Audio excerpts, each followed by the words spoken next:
Monday morning at 8:12 a.m., while brushing my teeth, a message from my wife appeared on my phone. Just one line. I want a divorce.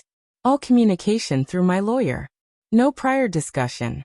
No argument. No clues. Just that. I stared at it, and a strange calm washed over me, shock probably. I blinked, finished brushing my teeth, and by 8:27, I replied simply, understood. Then I put the phone down, opened my financial dashboards and got to work. By 10 a.m., I had frozen our joint credit cards. Her Amex was deactivated. I moved half of our joint checking into a legal holding account under my name. Family savings were secured with dual authorization requirements. She hadn't worked in years, 3 to be exact.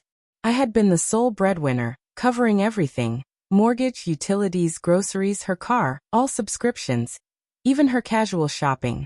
She hadn't managed a single bill. But emotionally, she had managed me for far too long. Manipulative silence, passive-aggressive withdrawals, strategic victimhood when talking to others. Still, I never expected this kind of clinical exit.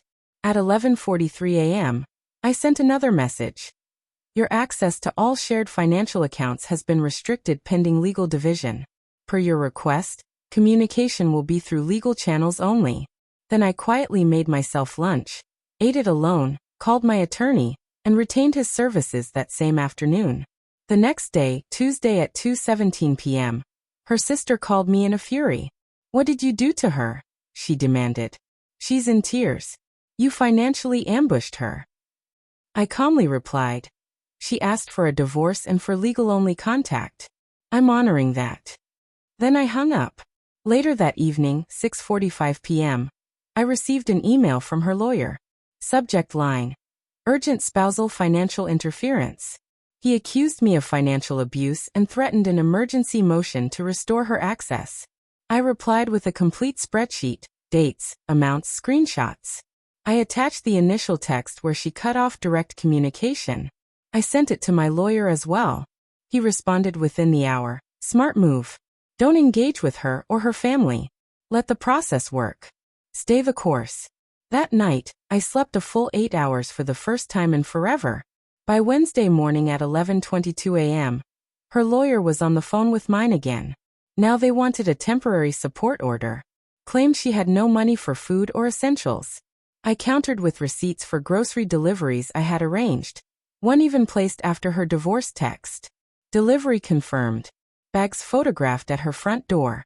She had a car, a full fridge, gas in the tank, heat, internet, a roof. Just not free reign over my income anymore. Thursday, 9:03 a.m., a mutual friend of hers messaged me on social media. Said I was being cruel. That I was punishing her. I replied in one sentence. She asked to speak through lawyers. I'm respecting that. Nothing further came back. By Friday, 10:47 a.m., my lawyer forwarded me a voicemail from hers. This time, the tone had shifted. Less aggressive, more concerned. Please have your client call me directly, the voicemail said. We need to revisit temporary support and talk about cooperative negotiation. I'd prefer we avoid escalation. This was the same attorney who had threatened legal action earlier in the week. Now he was appealing to me directly. Why the change? Because the reality had sunk in. She thought I'd react emotionally, maybe grovel, maybe lash out.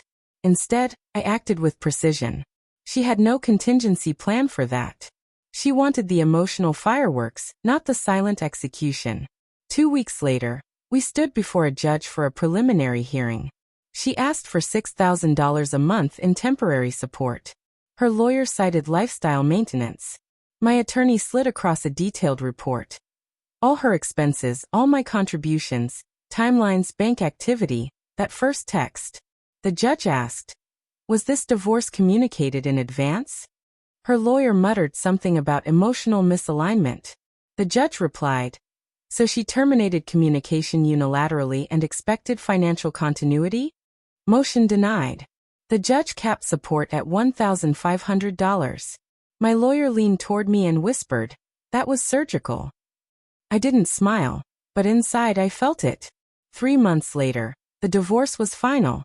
The asset split was 60/40. I kept the house. She moved in with her sister. Her car remained hers, But the payments became her responsibility. I didn't fight over the dog. She needed something to hold on to. Now people ask me if I feel heartless. If I regret how fast I shut things down. My answer? Not for a second. I gave her more chances than she deserved before that final message. She knew exactly what she was doing. She wanted to control the story. Thought I'd fall apart. Instead, I honored her request, exactly as written. She made it a legal matter. I turned it into logistics. And for the first time in years, I wasn't being manipulated. I wasn't being guilt, or gaslight, or ignored. I was free. And when you're truly done, there's no yelling. You don't slam doors. You just walk out and turn the lights off behind you.